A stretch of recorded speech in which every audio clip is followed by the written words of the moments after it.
Hello, everybody. Hey, everyone. Hi there, Miss Kim. How are you? I know you guys normally don't see me on a weekday. Hey, Sabri, how are you? Avis, how are you doing? And I don't come live on a weekday.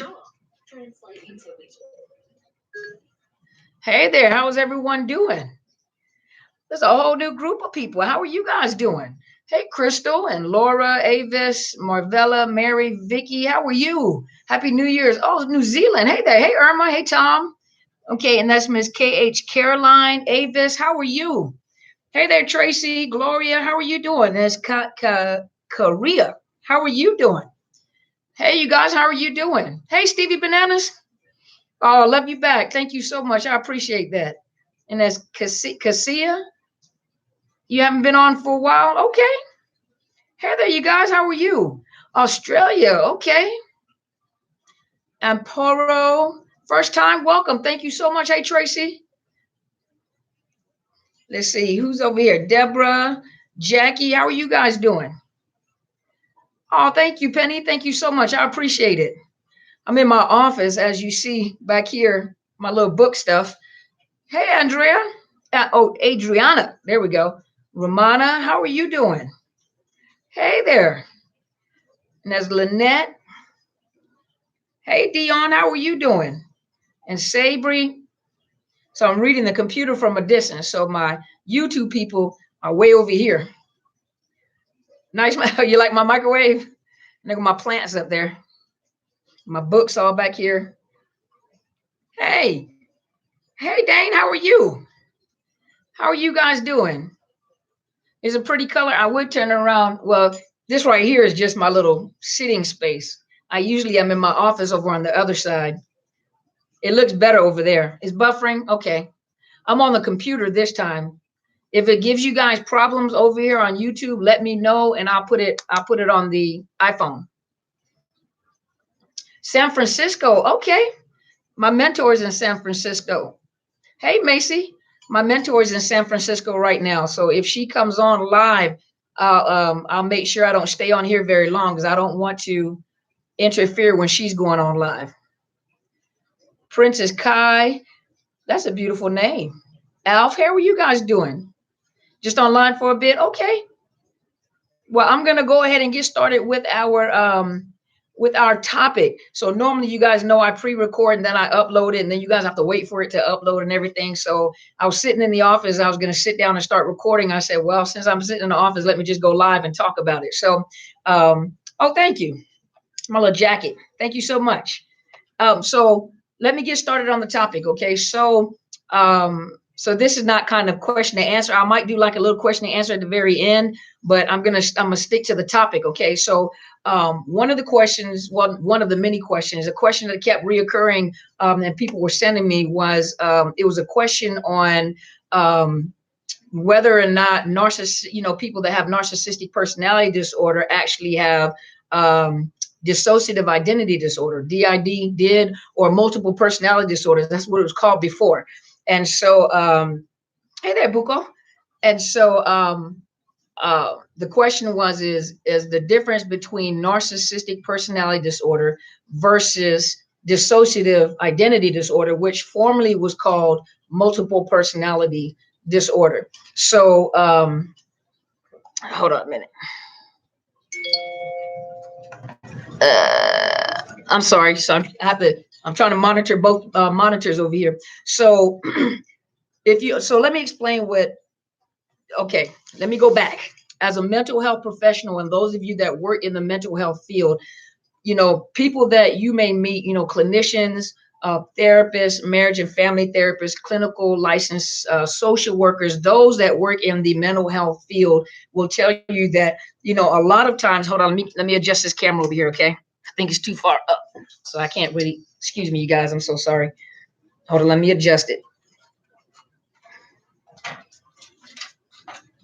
Okay, my apologies. But if you know those people that work in the mental health field, and you know those people that, so you guys know what I'm doing. Here goes the other camera. Hold on, I'm gonna show you guys the monitor. Here goes your other family over here. So those of you that work in the mental health field or work with clinical social workers, and those, hey, Ms. Ruby, those that work in the mental health field or work with mental health disorders know that mental health is very complex.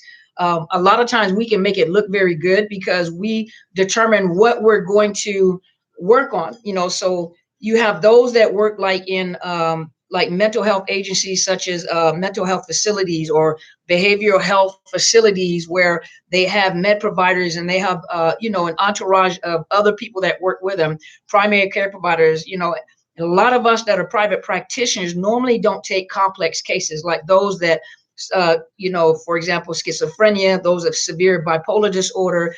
And most insurance companies are not going to allow or really authorize clinicians to work with personality disorders, because it's so, hey Mimi, it's a long process. Anytime you're dealing with personality disorder, you know, when you hear me say anything about dialectical behavioral therapy or well, EMDR is like for post-traumatic stress, but a lot of times personality disorders is required, you know, they take is long-term. It's a very long-term, and most insurance companies is not going to work long-term with personality disorders. You know, usually they want them in, do something, help them to manage, get them out. You're not really, be honest with you, you may give them some coping skills, but you're not really helping to get over, because it's just long-term. So usually is, hey there, Nicole, but usually what you see people work in their private practice or in most offices is, you know, like major depressive disorder, post-traumatic stress.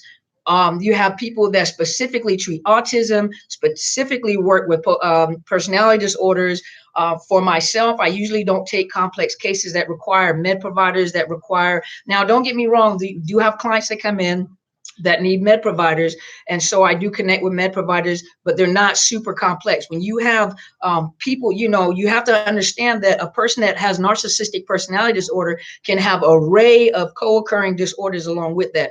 A person with narcissistic personality disorder can have dissociative identity disorder, can have schizophrenia, can have autism, most of them do have post-traumatic stress disorder and other things. You know, some of them are developmentally delayed or cognitively delayed, and some of them, hey Sandy Lou, I haven't seen you in a long time, but a lot of them do have like cognitive or intellectual delays, which is formerly called mild, moderate, or severe retardation.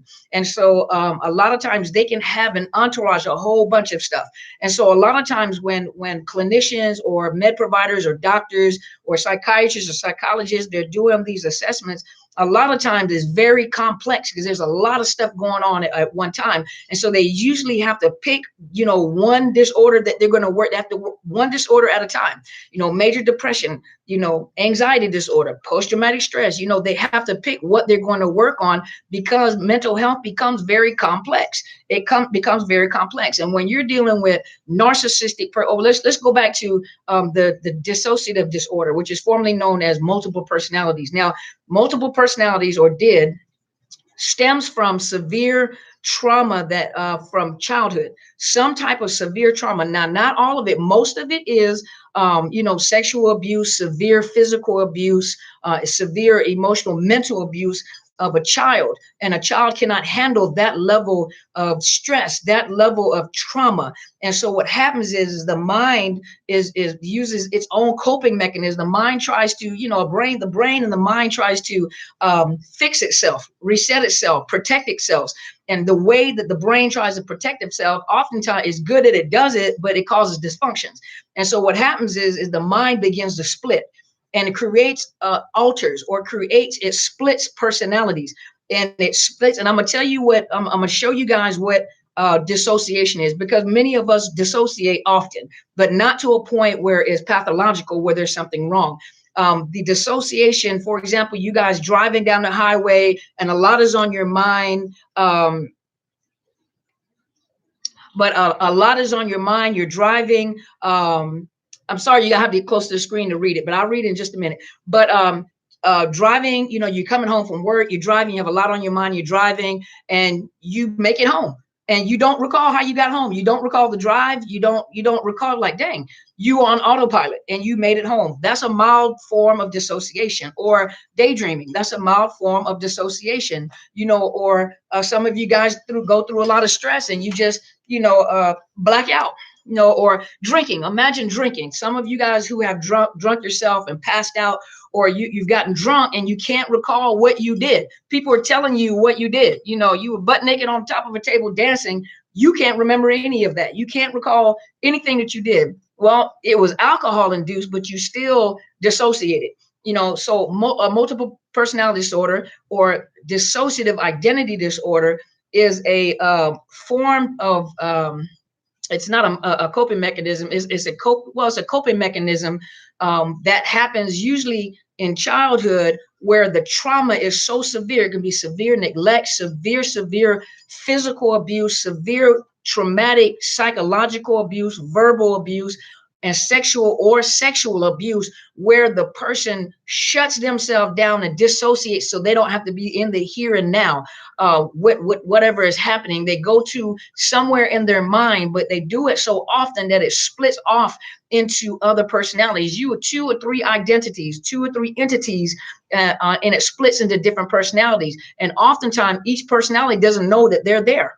A lot of times what therapists use in therapy sessions is hypnotherapy, and hypnotherapy allows them to interact with the different personalities, but oftentimes the other personalities do not know that the other personality is there. And when they black out, imagine when you dissociate while you're driving, and you black out while you're drunk, you don't remember anything. A person may black out for 2 or 3 days. And all of a sudden they're back and they don't know what happened. And all these different personalities have created their own life. You may have a little boy, you might have a little girl, you might have an old woman, you might have a young woman, you may have a lesbian, you may have a homosexual man, all in one body. And each one of them plays a role. One person may be a housewife. The other person may be the breadwinner, the husband that goes to work. You may have another one that works in the career field, whatever career field they work in. You may have another one that does the nightlife. You may have another one that's wealthy. Some of them have their own voices. Some of them, hey, Miss Clara,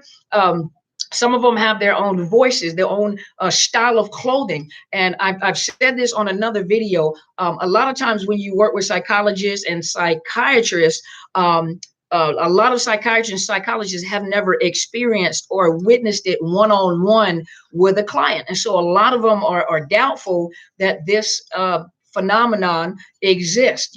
They read about it, but they've never seen it. And I remember I've told this story before. Yeah, Split.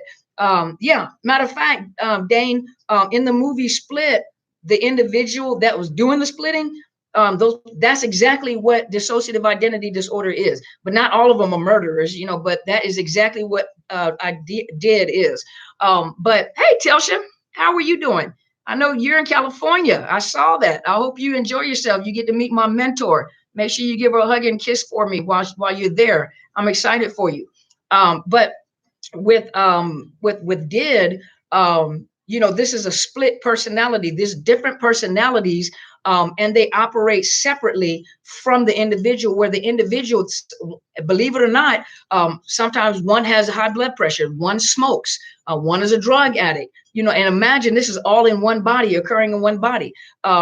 And as I was saying, is when I was working toward my license, I was working with a psychiatrist. The psychiatrist had never experienced, hey, Clinton, they have never experienced witnessing a person with dissociative identity disorder. And I had never witnessed it. I read about it. I've watched some films on it, but a lot of times, people frown at it. Certain mental health facilities do not allow the therapist to diagnose that because it's very complex.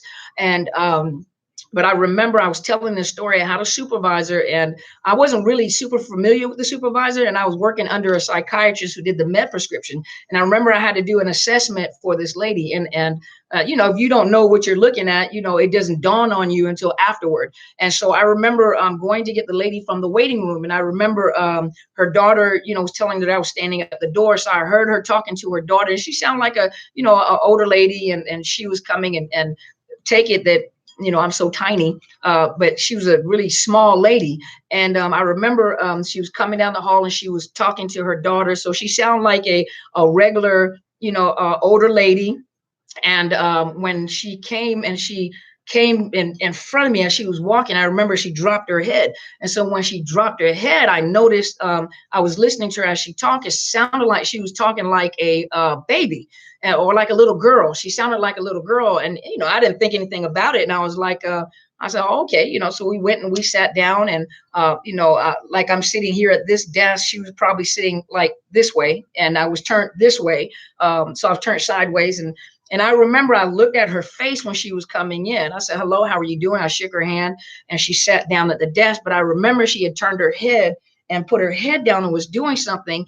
And so I began to ask her questions. You know, I had her fill out paper in the lobby, and I began to ask her a question. You guys, I promise you, as a clinician, this lady turned around. Her voice was different, and the bone structures in her face were different. And the only thing I kept thinking was, is there's no possible way on this human earth that a person's facial features can change. There's no possible way unless you get surgery. And this lady was sitting in front of me. And so as a young clinician, I said, there's no possible way. I said, maybe it's me. Maybe I need to go get checked. Maybe I need a break. Maybe I'm burned out. But I remember her facial features would change, and her voice was different. And so I was learning how to do assessments. So I was learning different things. And so I remember, and I was talking to her. And so I said, this is not possible, you know. And I said, well, maybe it's me. Let me just continue the assessment. I promise you guys, in the middle of the session, she put her head down to do something. She looked back up at me, and her facial features changed. And I said, there's no way possible. I said, I cannot believe this. I said, I cannot believe this. And what I did was, is I didn't tell anybody. And then finally I went to my supervisor, and I said, listen, I need to talk to you.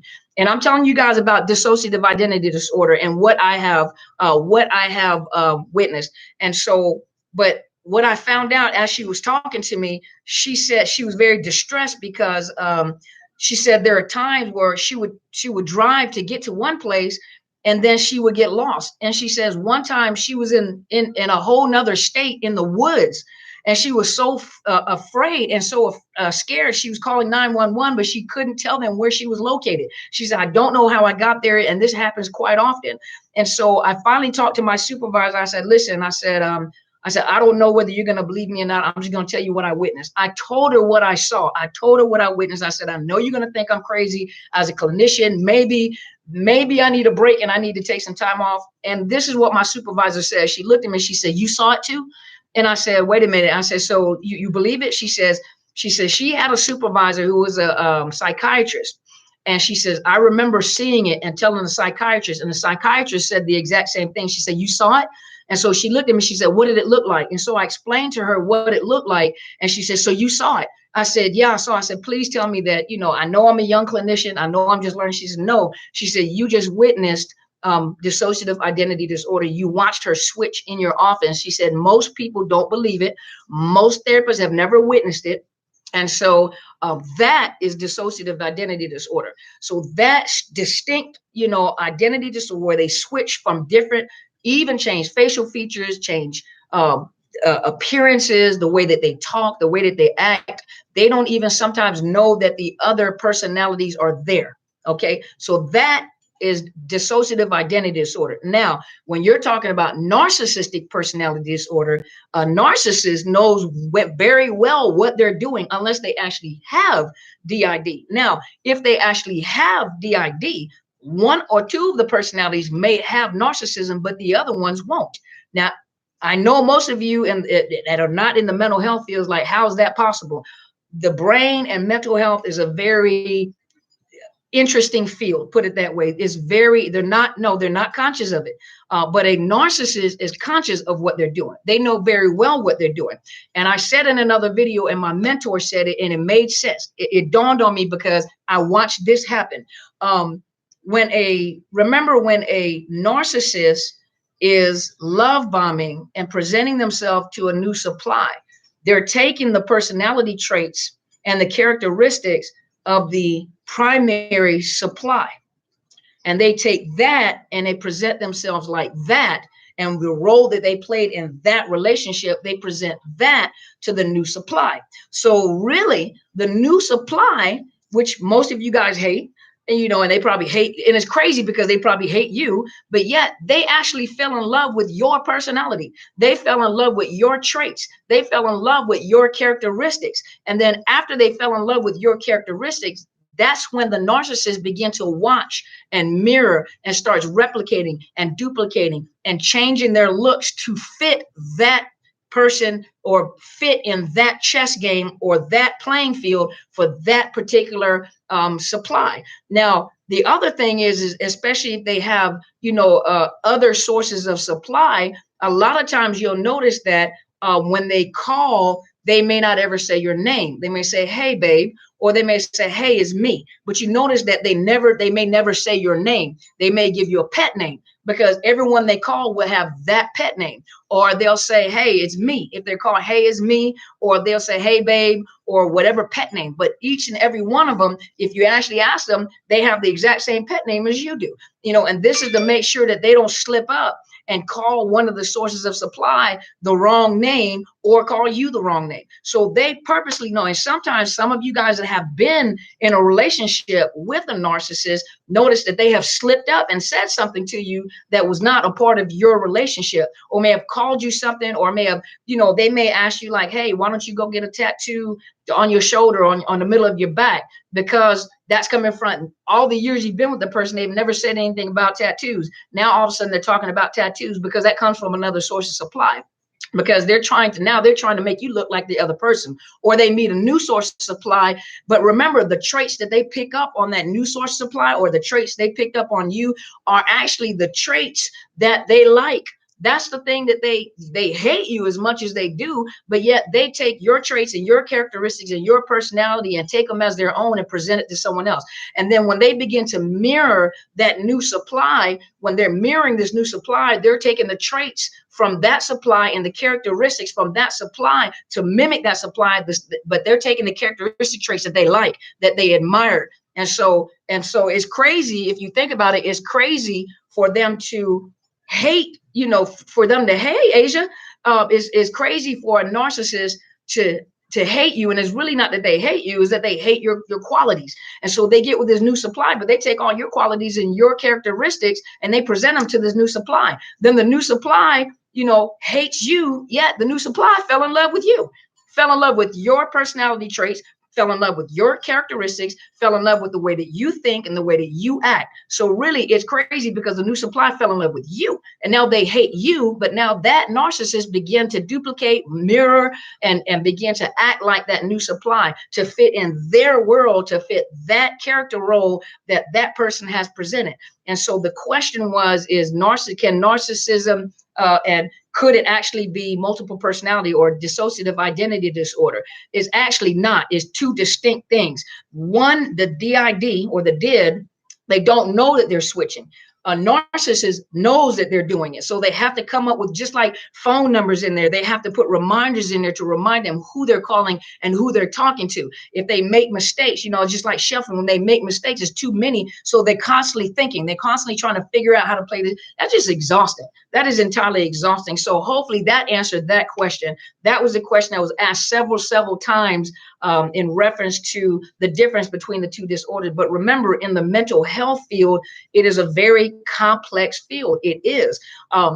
We can sit in here as clinicians and just keep on diagnosing and keep on diagnosing it. We can find something wrong with you. Come in here, I can find a whole bunch of things wrong with you, but the thing is that, first of all, time, insurance, the amount of time you want to invest with a person being in your office, understanding that with personality disorders, they're going to be in there a long time. a long time. And most insurance companies are not getting ready to pay for that unless they're in a mental health facility, or if they're in a facility that specifically, or a counselor that specifically deals with personality disorder, and they have like dialectical behavior therapy. They teach them how to cope. They teach them how to have some type of quality of life, but they don't cure it. It is not resolved. So that is the difference between the two. So that was the question that was asked. So let's look over here. So Vivian Myers said 666. I cannot believe they would steal personalities that have a new supply. I mean, but think about it. They don't even know who they are. They don't know their own identity. They're not genuine at all. They're not authentic at all. There's nothing genuine about them. Everything that they do, they're copying someone else. To discover who they really are is going to scare them and scare you, because they're not what you think they are. You see, I got a few texts which were, okay, it's going really fast, y'all. Yes, I got a few texts which were for another person. See? So sometimes they accidentally text you, and then if you confront them about it and show them, they'll come up, they will gaslight you and confuse you to a point where you start apologizing. Now you're confused. They're talking to you and they're confused. You're talking about an orange, they start talking about lemons. It's amazing how adults can damage children and the mind tries to survive. Yeah, the brain is very powerful. You guys, the brain is very, very powerful. And because the brain is so powerful, the way that the brain operates for survival purposes. It tries to fix, and it's almost like a, let me think of some type of, it like self-regulates. And when the brain self-regulates, a lot of times it causes a lot of damage as well. Because remember, you have a subconscious mind. So in order to protect you from severe stress, sometimes a lot of that goes into your subconscious memory where you can't remember it. Now you wondering why you're having triggers. Well, all triggers are is almost like, when you're traumatized, all of your senses are wide open. So all of your senses are wide open. And so once that trauma, that initial shock, think about it. Those of you that have been in a car accident, those that have had something horrible happen, the first thing that happens is you get that sense of that panic, that shock, that, so all your senses are open at one time. And so when all those senses are open, it's like a photograph, like your brain takes a photograph. And then once that brain takes a photograph, it itself will remember the season, the smells. Your nose becomes so keen that it can break down the notes in a cologne. It can break down the individual notes, not that you can figure it out, but it breaks down individual notes where your brain registers the individual notes in perfumes and colognes and fragrances and smells. What does fall smell like? What does summer smell like? What do trees look like? What sounds did you hear at that particular time? So a lot of times when people have PTSD and they're being triggered, and it's really hard because, when you go to therapy, they're trying to teach you, trigger control, how to ground yourself, how to relax, how to do self-care. Me, on the other hand, I do all that as well, but I'll also ask you, I try to find out each one of your triggers. Now, it may be a lot of triggers, but I get to the main triggers that are almost like incapacitating you. And then we'll work it out as we go. But the more education I give you about those triggers and how they connect, what I noticed is most people begin to calm down because the brain is looking for answers. Like many of you that have been traumatized by these individuals, your question is always, what question do you guys always ask? What question is it that we've always asked? Why? I can't understand this. Why would they do this? I can't believe a human being can be like this. How can they be so, hey, Coco G, how can a person be so cruel? I don't understand. How can they not have emotions? I saw emotions, but I felt like they loved me and they acted like they loved me. And so your brain is constantly, why? It needs an answer. It needs, and think if you don't get an answer, your brain will start creating a story for you.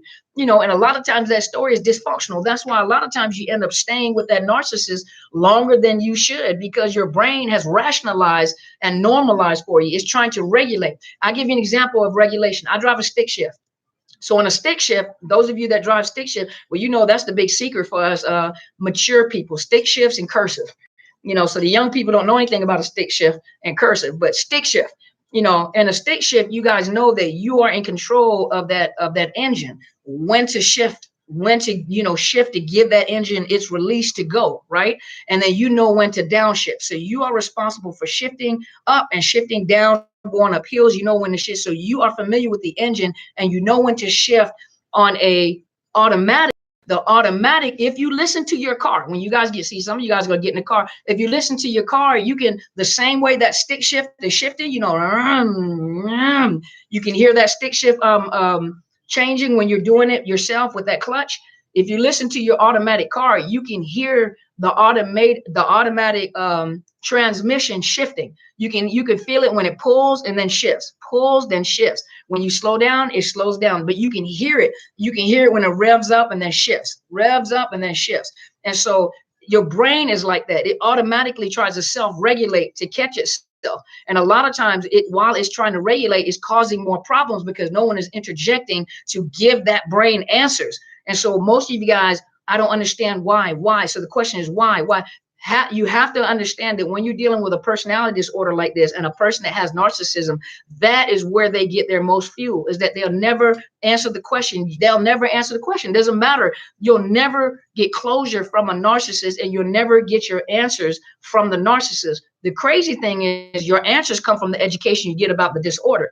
Then when you get the answers about the disorder, you don't need an answer from them, because now you understand that they don't even have an answer. They don't know. You see what I mean? So Draco Drip said, you still ain't healed? Who's not healed? And then Miss Brenda said, yes. Okay, why? Yeah, it's why. Yep. Draco, were you saying, are you adding on to it? Or Draco, what were you saying? How can they be so confusing? Exact. See your question? Is there any person who don't fall in their mind games? Time ago, I tried to be very grounded and mentally strong and said to myself, this time be strong, don't fall. But nah, you got to remember you're dealing with a dysfunctional personality disorder. You're dealing with an individual that has a severe personality disorder. And because of the fact that you're dealing with a person that has a severe personality disorder, hold on just a minute. Because of the fact that you're dealing with a person that has a severe personality disorder, you have to think, it's like a kid being very competitive. If you break up, I'm gonna get back with you so that I can break up with you. You don't break up with me first. I'm first. I break up with you. And if you do break up with me, I'm gonna make sure that everybody knows that I was the one who broke up with you. I mean, it's crazy thinking. You see what I mean? It's not normal. This dysfunctional thinking is very dysfunctional thinking. And so our minds are always set. Our minds want answers. I want answers. Why? I don't understand this. What's wrong with you? What is wrong? Maybe we can fix this, or maybe we can. What must I do? I think someone said, can you love them to a point where you can fix? No, you can't love them. Your love for them is what keeps you trauma bonded to them in the first place. And then some nut came on and said aspirin fixes emotional problems. You know what? You go and take as many aspirins if you want to. Don't overdose on it, but take as many as you want to. It ain't gonna fix nothing. But I will say this: the same pain receptors that are working when you are physically injured is the same pain receptors that are working when you are emotionally and psychologically injured. Same pain receptors. Your brain perceives the pain the exact same way. And some of you will actually feel it in your body. You'll feel the pain in your body, the tight chest, the headaches, the stress, your teeth. Some of you guys get, what is that muscle problem in the jaw? Because I tore my orthodontist loved me because he kept having to go back and fix my I broke my retainers are gone. The bottom retainers are gone. My teeth started coming out at the bottom. So I messed up my little whatever work he did. I need to go back and just apologize to him because I've been hiding from him for many years. But yes, but your body begins to feel that pain. So true, I asked mine why for months and never got an answer. Before I found you in your videos, he would still do this today, say he loves me. But thanks to you, I know the truth. See, Erica, you have to go find your own answers. That's the thing. When you're dealing with these people, you have to go find your own answers. Amy said, what if they try to say you left? And I said, just need some closure. He said, you had your closure when you left me. I thought you were still friends. And he told me he tried being my friend. Well, he's gaslighting you. He's gaslighting you. You know, the ultimate goal is to get away from them. But a lot of times people want to get back at them or hurt their feelings, or they get caught up in this gaslighting. There's no reason for you to say that. I'm not downing you, Ms. Amy. What I'm saying is you're dealing with a dysfunctional individual. So no matter what it is that you do, it's all going to be your fault, and it's always going to be turned back around to you. And so really just to accept the fact that you are dysfunctional, it's just like accepting a person is handicapped and that they may, hey, new dawn arises, but accepting a fact that a person may be handicapped and that they'll never gain the use of their limbs or anything like that. When you accept the fact that this person is mentally and emotionally handicapped and that they're not going to change. Is it possible that a narcissist can change? If they want to change. But what narcissist do you know wants to change? What narcissist do you know wants to be vulnerable and look within them and say, you know what, I'm a jacked up individual. I mean, they're too arrogant. They're too self-absorbed. They're not going to do it. My husband and his attorney are putting me through it. I have no attorney. Life is rough. If you go through like programs like the YWCA, a lot of times they have lawyers that work pro bono, or they will assist you by providing you with like a legal advocate to assist you through the court process. You can try that. I wouldn't get answers. He would get mad, and then silent treatment would start, sometimes weeks at a time. See, now you're being punished. You're being punished because you're asking too many questions. I had an ear and a jaw pain from grinding my teeth. I also had major stomach symptoms. So see, a lot of people end up getting like ulcers. A lot of you may have like GERD. You may have like, it feels like you're having a heart attack, but it's really panic attacks. A lot of you may have back issues or nerve problems, like nerve problems in your body, neck issues. Like a lot of you guys get tension like on your neck and it runs down to or pinched nerves in your back, or like you have pain like back here in the back of your head. Some of you have it like in your jawline. I ground my teeth too, sad to say. You know what? And I haven't had that problem since. I haven't had that problem since. I keep chest congestion or neck pain. See? Exactly. You see what I'm talking about? Teeth grinding and stomach issue. This is my life story. See, but a lot of you tinnitus.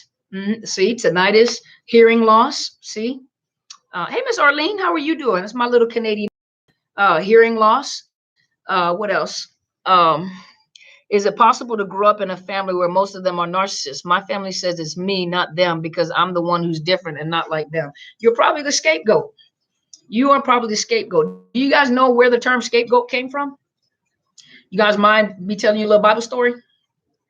You guys remember in the book in the Bible when Moses set up the laws, and you know what they did was at that time in order to what was it to what's the word I'm looking for?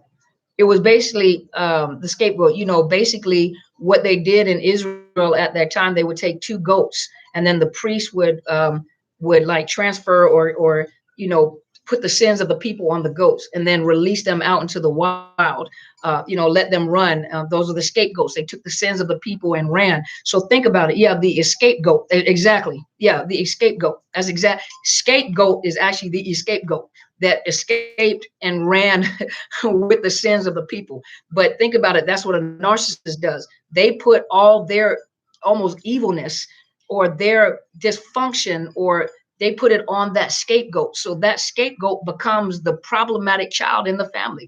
That is usually the person when they come into counseling that is deemed the patient. That's the one that usually has school problems. That's the one that is going to talk and express themselves and say what they got to say and point at the pink elephant in the room. And so a lot of times, yep, it's the scapegoat.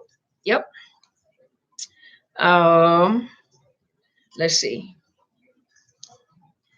Go to the gym every day to help me heal and also swim. That's good.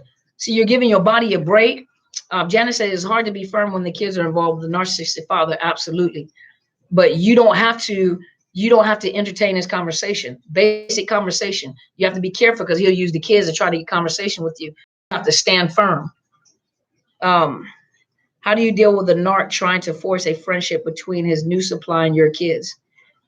Well, Miss Anita, I highly recommend you going to find a counselor that deals with like, what are they called? I can't think of the name of the counselors. There's a specific counselor that works with like the reunification counselors.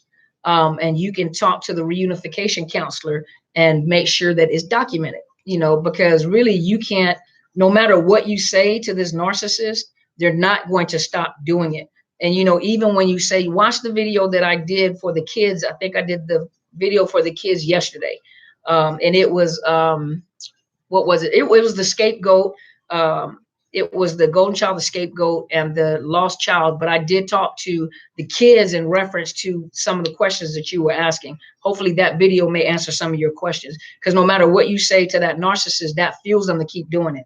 And then that new supply, you know, I think is respectful. If there's a new supply involved and the ex-husband or ex-wife has kids, it's only right for the new supply to at least meet the old supply because there are kids involved. You know that, but you have to remember that a narcissist keeps up drama, you know, and they triangulate, and they're already smear campaigning you, so you have no idea what this new supply thinks of you in the first place. You don't know what was said.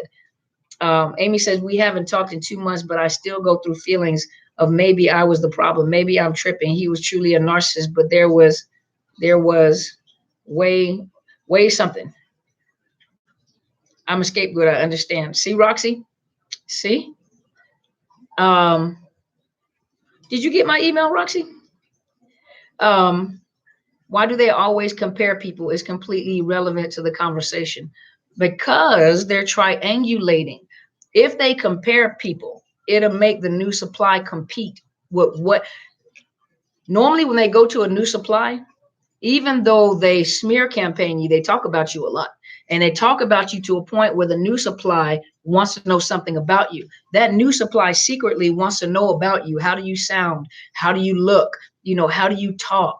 You know, and they look, and really that narcissist secretly what they're doing is they're comparing you to that, you know, they're comparing that new supply to the old supply. And what they're doing is causing that new supply to compete with you. So the new supply ends up competing with you. Or if you're saying anything about past people, it causes you to compete with whoever. A lot of times you'll find out if you look at some of the pictures of the new supply, you know, they had one look and all of a sudden you see them overdoing it, dressing nice, putting on makeup, doing their hair. And that may not have been their style. But what happens is, it's sad to say, when a new supply or a new husband or a new wife is actually competing to keep the husband or keep the wife. You know, when you have a new supply or a new husband and wife or a new husband or wife, you know, that's competing for the attention of the narcissist because of the fact they have other sources of supply. Don't think for a minute that, you know, by this time, if they've been with them for a little while, they already know that something is wrong with that individual. And when you start noticing that new supply changing their appearance, is because now they're either competing with you or they're competing with all the other sources of supply. Hold on just a minute. Let me fix my tab. But if you see that new supply starting to change, they look better, they look nicer, you know, that's because they are competing with the other sources of supply that that narcissist that they've caught them with or that they know about, you know. And sometimes you see them, their looks go down. So you know that narcissist is wearing them out, and you can see it in their face. You can see it in their face. You can see when they've been love bombed and they look happy and they're dressed up. And you can see when that narcissist is tearing their behinds up because they look drained, they look sick, they look tired, they look weary. So don't think, you know, you guys think just because they got new supply, that new supply is not going through nothing. That's because you don't need to know everything that goes on. But trust you me, if you went through it, trust you me, they're going through it. And then if they've been with you for 20, 30, 40 years, they've been with you that long, and they have been, and you have been so abused, because the primary source is the most abused person out of all of them. You know, the new supply wants to be like the old supply, but the old supply is the one that was abused the most, that went through the most, that probably has post-traumatic stress. So imagine, you know, they went from here with you to here. So by the time they left at this level right here. So now they're going to tone it down to get this new supply, but they're here. So they're probably, that new supply is probably, you know, and will not tell you, but that new supply is probably going through because they're at a different level when they get to this new supply. It's sad that they're like this, and I truly pray God can help them somehow. I know, right? I have trauma from the abandonment. See? Linda said, I just answered a question. Okay. I was making sure you didn't put the question and I missed it. Jen said, mine developed a strong relationship to my kids. They became attached to her and opened their hearts to her. We saw her off for deployment, went to Yellow Ribbon, sent videos and care packages, and then she abruptly changed personality and ghosted my kids. Never spoke to them or addressed them again. She love bombed them, and then she discarded them. That's what narcissists do. They don't just do it with the adults, they do it with the kids too. The kids just take it harder than the adults do because they don't have coping skills. And so she did exactly what she did. She love bombed them, got them attached because she got that fuel. And remember, she's one that got the issues, you know, the childhood regressive issues. And then she ghosted them. Yep, she discarded them. Yeah, it's terrible. Exactly. New Donna Rises says, at the age of 12, I knew there was something wrong with my mom when she asked me if I like my grandmother more than her. See? So never underestimate what your child knows. Never underestimate what your children observe. Sometimes they're not able to articulate it but they do observe. They do see. Ooh, it is hot in here. I remember something. I lived with a narc. A teardrop fall from my eye right now. I remember how sad, hopeless, and drained I feel it in that time. Hopefully I'm gone, zero contact, and loving myself. I hope so. My ex partied with them. Okay. I can't even sleep anymore. I wake up multiple times at night. I think I have PTSD. Sounds like it. I'm telling you guys, if you go, a lot of you guys have had experience with BetterHelp.com/Dr. Carmen. And a lot of you have given me some really good feedback, some really good reviews about it. And a lot of you say that you're very pleased with the services that they provide. And so if any of you, are having some financial difficulties, let them know, because they do have grants. And, you can do this, it's a low fee that you pay, but you get to talk to the counselor, by telephone, by online, FaceTime. And so, but I'm telling you, a lot of you really, really, really need to get into counseling. If you have insurance, if you have, counselors in your area, you can look at Psychology Today and kind of vet the counselors and find a counselor that fits you. Ms. Ruby said, I prayed for my ex-narcissist second wife because I knew she didn't know what she had gotten into. They divorced and he sent her through. See? Exactly. Exactly. It's, excuse me, Jeanette, it's BetterHelp.com/Dr. Carmen. Do you see the narc? Okay, hold on. Sonita said, do you see that the narcs are able to go on and have a meaningful relationship? No. He's now found God and spiritually and yoga with his new supply. That's because that's what she does. So he's just mimicking her. He's just mirroring her. That's not true. He just mimicked her. That's what she does. That's what he does now. Yoga, Reiki, hiking, walking, all helpful to calm down your body system and reset from the trauma and hypervigilance. Yep. Mine left me broke and I couldn't work because of stress and anxiety. Post-traumatic stress, probably. You're welcome, Ms. Janet. Do they all cheat? Not all of them. Believe it or not all narcissists cheat. What is the resource for counseling? Is BetterHelp.com/Dr. Carmen. Let me see if I can write it in here for you. Let's see if I can write it. Give me just a minute, y'all.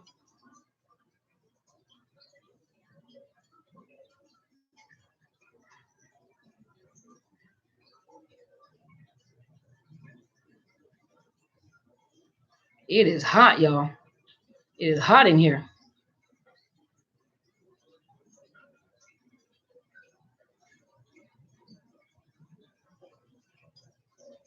There you go. It's BetterHelp. Yeah, it's BetterHelp. You lost sound? Maybe because I was typing.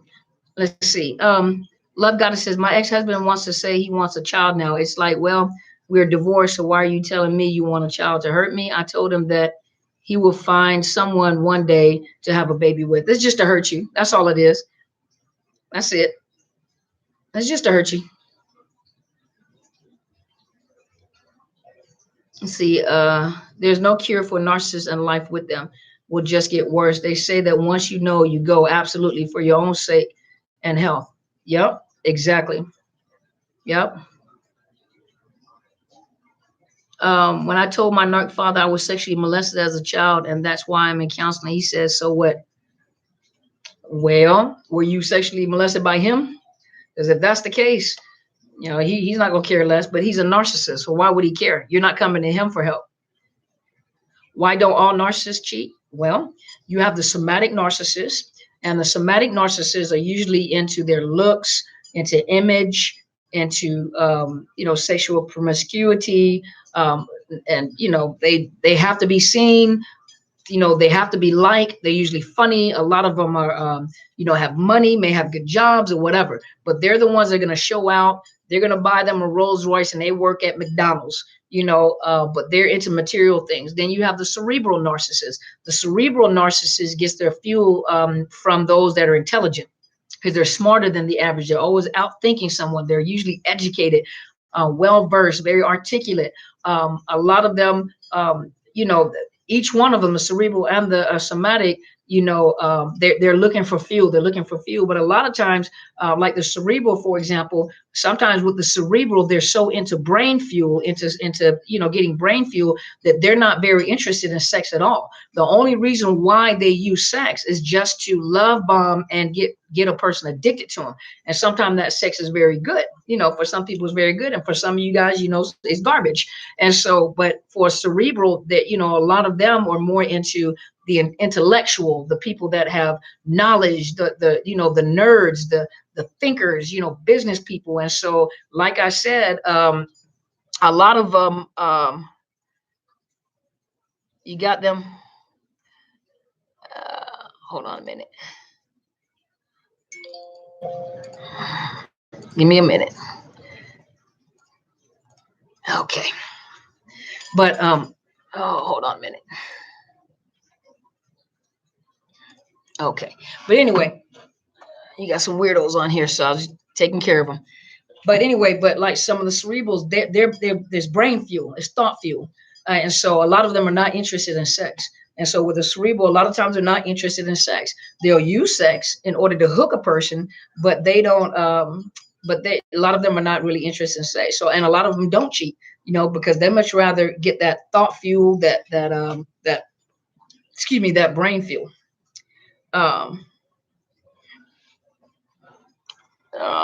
Let's see here.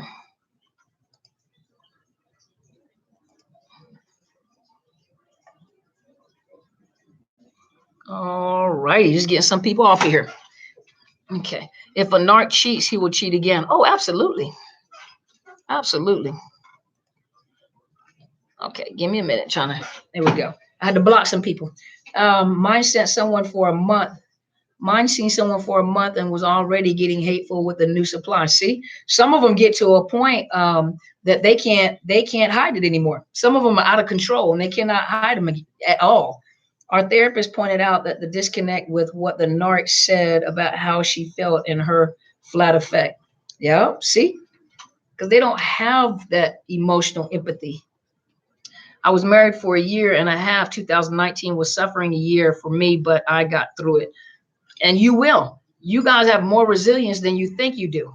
You have more resilience than you think you do. My husband, finding emotional supply. That's what they do. Jen said, sex was fantastic in the beginning, and like a light switch, sex stopped completely. It was so confusing and upsetting. I never felt less desired in my entire life. She probably was, love bombing someone else. If she wasn't a cerebral, and based on what you said, she wasn't a cerebral narcissist. So she's probably love bombing someone else. So she's giving her energy somewhere else. He never pays consequences, has everyone fooled, and now he's abusing my grandbaby. My grandbaby told me, and so he won't let me see him.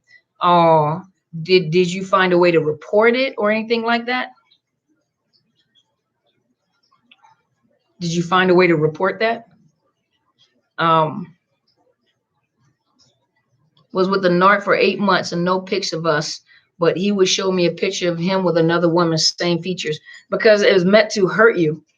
It's really meant to get to your heart.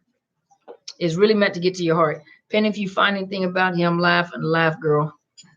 Let's see here. Miss Tracy said, does the narc get worse when they retire? My ex-husband is military, about to retire in April. He already married the new supply. Oh, he'll get worse. Don't worry. especially coming out of the military and losing your identity. You know, a lot of us that were in the military, our identity was kind of wrapped into the roles that we played in the military, especially when you have rank, and especially when you're a senior ranking individual, you have rank in the military where there's officer and non-commissioned officers. But, you know, you get that according to the Uniform Code of Military Justice, Article 91, you know, you have military authority under the military judicial system, and people can be non-judicial and receive non-judicial or judicial punishment for dishonoring or disrespecting both a commissioned officer or a non-commissioned officer. So think about it for just a minute. We're very empowered when we're in the military, and our rank holds a lot of value, and our titles and our positions hold a lot of value because we are well respected when we go through the ranks of the military. Now, when you come out of the military, and I know this, and a lot of you that have been in the military know this, when you come out of the military, it's almost like you're stripped of everything.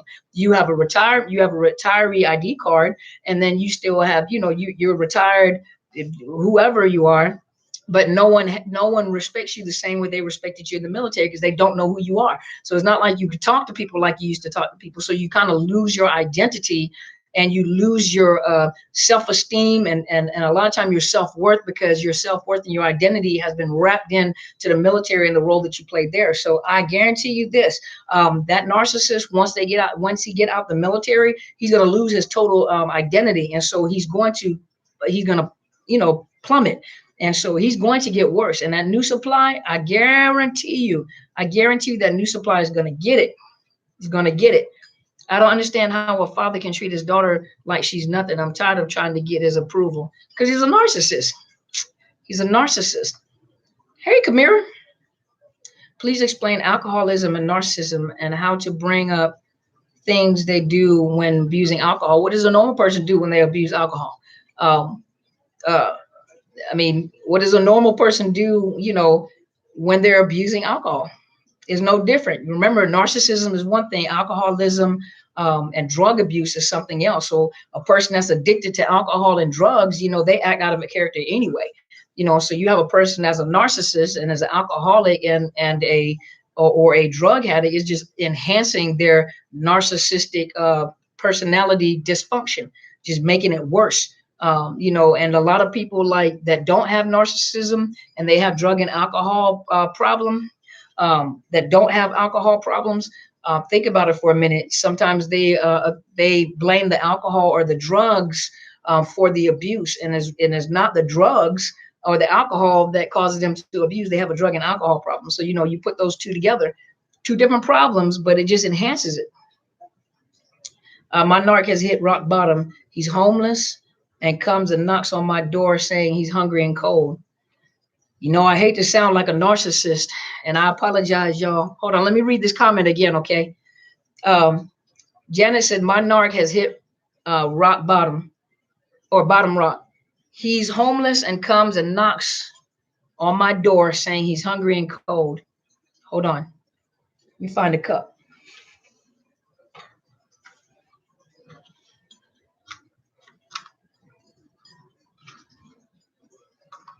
Just silent for a minute. Want me to read the comment again?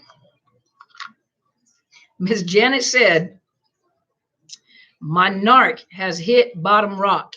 He's homeless and comes and knocks on my door saying he's hungry and cold.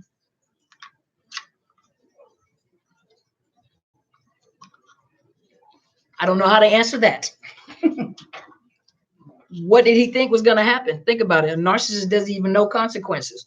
What exactly? Miss Christine said it's a Hoover. There you go. See, but you guys are learning. You see what I mean? You guys are learning though.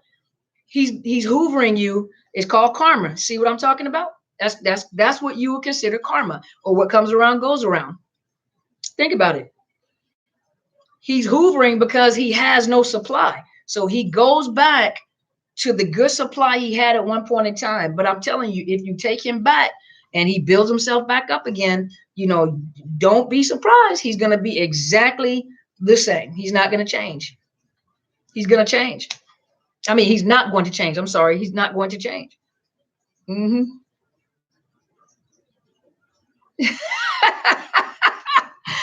Locy, and hopefully I didn't, Locy and Toe.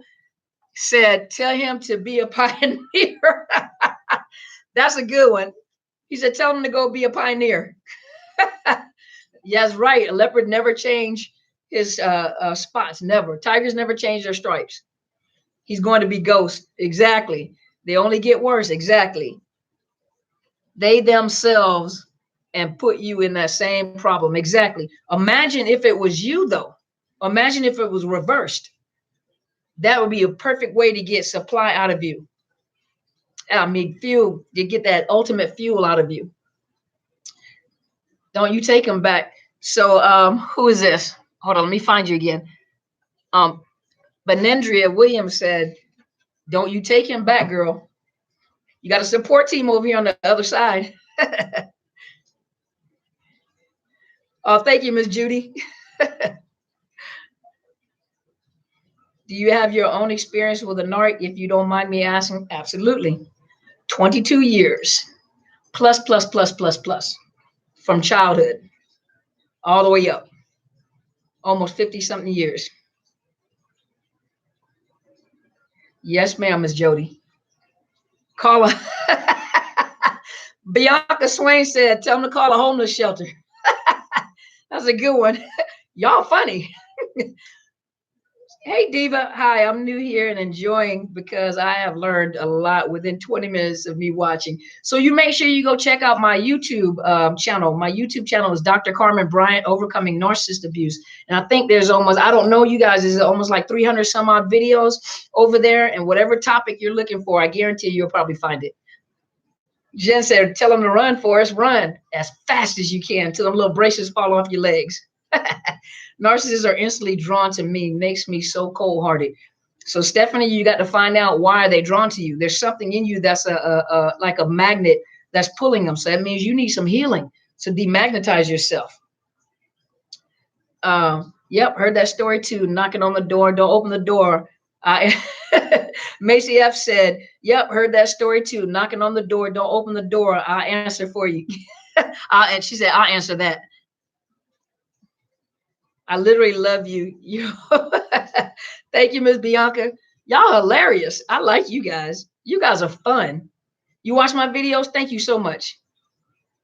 Get out. I just asked that. You guys are like awesome. You guys are fun. Okay, listen, y'all. So I just wanted to come on. I came on live because I was going to do a topic anyway. And a lot of times, you guys know you get the videos kind of late because my computer or my iPhones, they're buffering. So I have to keep reloading. So I said, you know what, if I just go ahead and just do a live and answer the questions, you guys can keep me company for a little while. But I'm still in my office and I'm going to sit in here for another 45 minutes. I would turn the camera around and let y'all see all this paperwork on my desk, but I might be embarrassed because it's junky. Let me just show you guys some folders. Okay, this is one stack.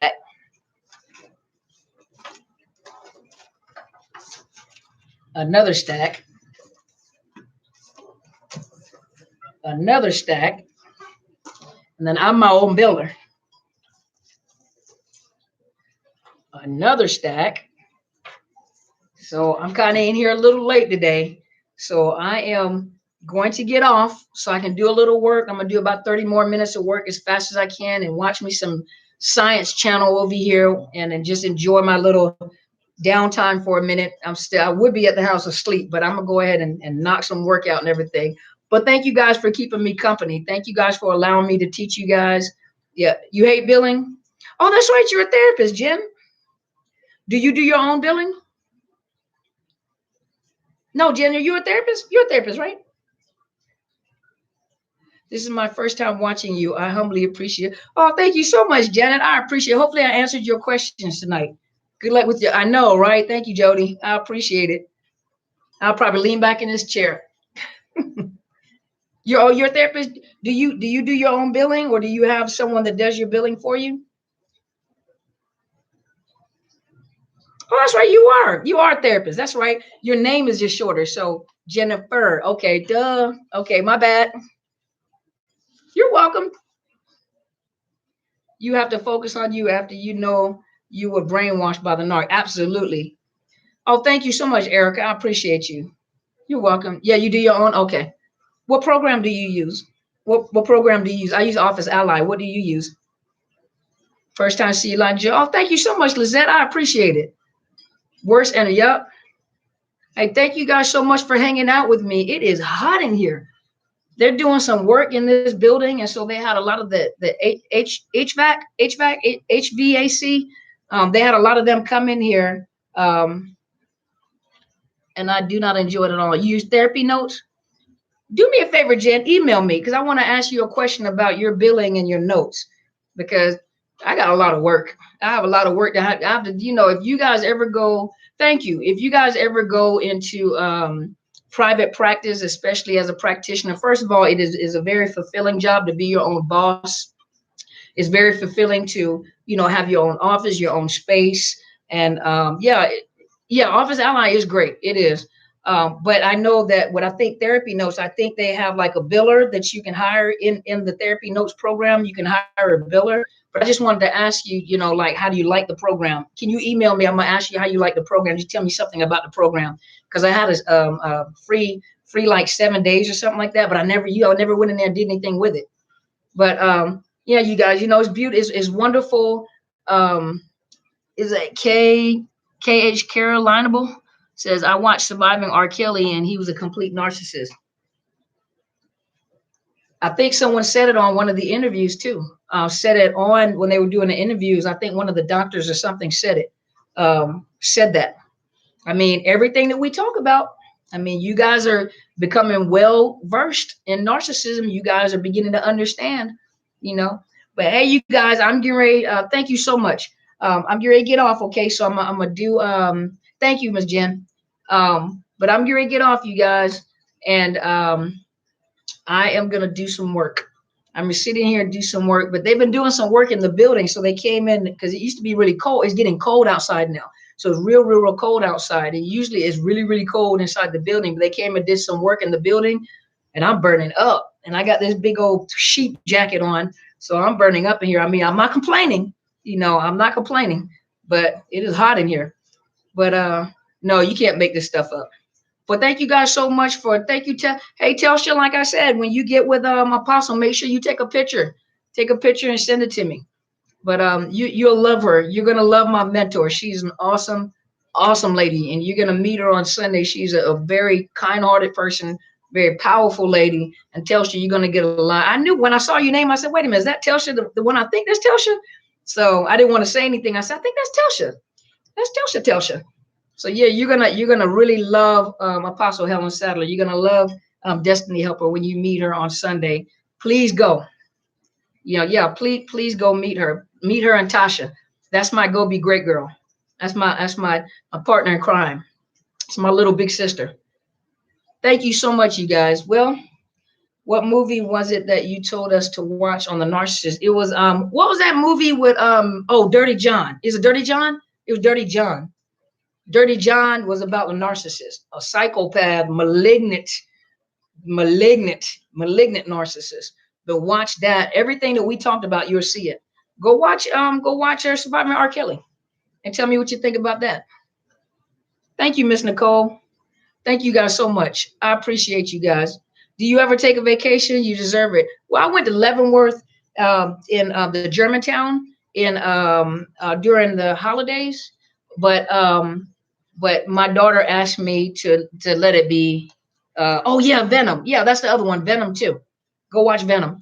But she asked me to keep it private. And so I wanted to respect my daughter. She wanted to just spend time with mom. Split. Yep, that's another one. Split is another one.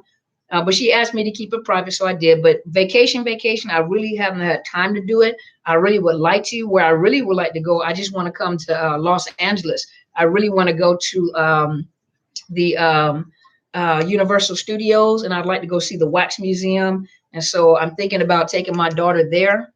And then I also would like to go to, there's somewhere else I wanted to go. But I'm gonna try to get into some traveling, try to get out there and do something and take you guys with me. So yeah, it's Venom, Split, Dirty John, and Surviving R. Kelly. Go watch those. And then think about all the things we talk about on these videos. Think about all those things that we talk about in our videos, and then apply that knowledge to those videos. Oh yeah, those moments are priceless. And and you guys know I have old kids. I always call them my old kids. I have kids that are like in their 30s, late 20s, and I got 2 grandkids, and I have another grandkid coming on. Is coming in April, and then I have my 13-year-old, and so she's the baby. And so all the time I was in the military, I was a military mom. And so this is the first time that I actually get an opportunity. And of course, with our experiences, the things that I teach you is the same things that I implement in my life. And so it's very valuable once you learn this kind of stuff, to make sure you try to keep the kids as healthy as possible. And a lot of you guys are fighting the pain that comes along with this narcissist abuse. And a lot of times, because you're so focused on your pain, you kind of forget the kids. So you don't want to forget your children, because you got to remember that they're still there. You're suffering and they're watching you suffer. And so in your private, I used to, as I was going through what I was going through, I would never try to show her. I was always in my private place, in my private, wait till she go to sleep. I go in the bathroom, I'm in the shower, and I'm hardcore. I'm an old soldier. We don't cry. But when I got in that shower, my face was sweating, my eyeballs were sweating, so I went through it too. And so I tried to be strong, for the kids' sake, because when we recover from this kind of stuff, you need to make sure that in the process of your recovery, especially those with your children, you don't forget that your kids are there. Sometimes your mind is so wrapped up with what you've been through with your kids. Not with your kids, but with that narcissist, your mind is so wrapped up. You're so hurt, you're suffering. And you're trying to get your heart to stop hurting. You don't have the energy to do a lot of things. Look at those kids and put your energy in that child. And as you put your energy in that child, you begin to feel better. You feel, sometimes I feel like a big kid. She taking me to the movies to go see cartoons, and I'm like, man, if I went by myself, I look like a weirdo. So I get to go and watch movies with her, and action movies and DC comic, and so don't forget your kids. Don't forget your kids, y'all. Yeah. So, hey, you guys, I'm getting ready to go. So I know I said it like 100,000 times, but I appreciate you guys. Thank you for hanging out with me. I wanted to do this live, and Judy says, "Soldier in the army of the Lord." I am a soldier in the army of the Lord, but I was a United States Army soldier too. I am a United States retired senior enlisted leader.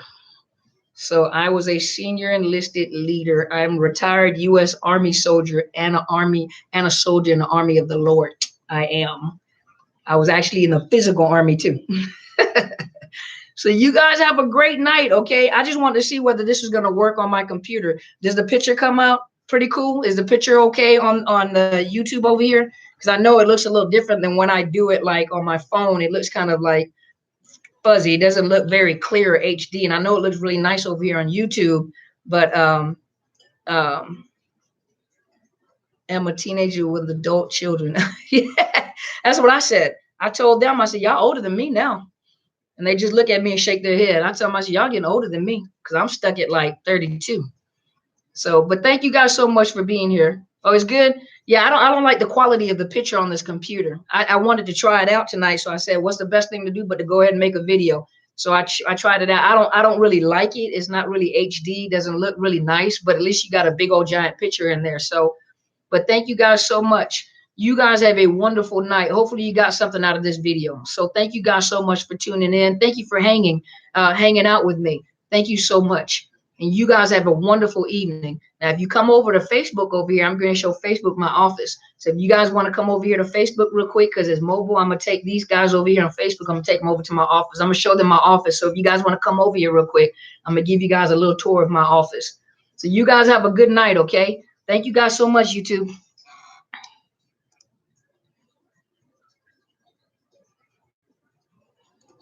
All right, hold on, Facebook.